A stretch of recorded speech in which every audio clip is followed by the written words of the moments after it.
If you are flying anywhere near the Middle East right now, your route is at high risk of being delayed, rerouted, or grounded completely. Airlines are systematically withdrawing capacity and redesigning the geography of global flight paths to avoid the region. Even if your final destination is thousands of miles away, you are vulnerable to the logistical chaos spilling out from this airspace. This map highlights the current aviation warnings. Regulators say avoid airspace over Iran, Iraq, Lebanon, Bahrain, Kuwait, Qatar, the UAE, and Jordan. Within that zone, advisories for Iran, Iraq, Lebanon, Syria, and Yemen have escalated to level 4, do not travel. Official bulletins warn that borders and airspace can shut down entirely with zero notice, often within a matter of hours. Travelers can no longer rely on standard flight schedules, as active geopolitical events are now overriding regional aviation infrastructure. In response, major legacy carriers like Lufthansa, Air France-KLM, British Airways, and Delta have suspended flights into parts of this region indefinitely.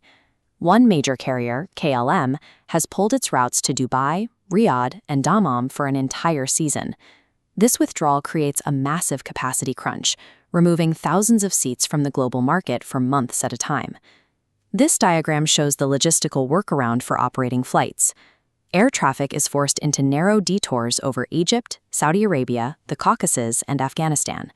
Rerouting adds 2 to 5 extra hours to flights, drastically increasing airline fuel costs.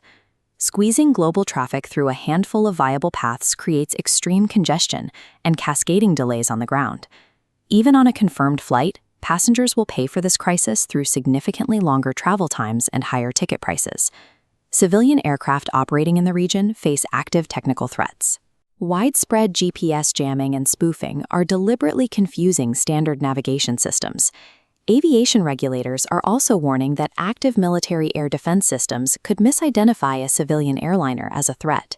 Flying near the periphery of the conflict carries direct physical safety risks that standard airline protocols cannot mitigate.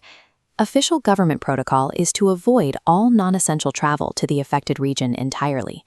If you must transit through the area, keep your layovers as brief as possible and aggressively check your specific route status right up until the moment you fly.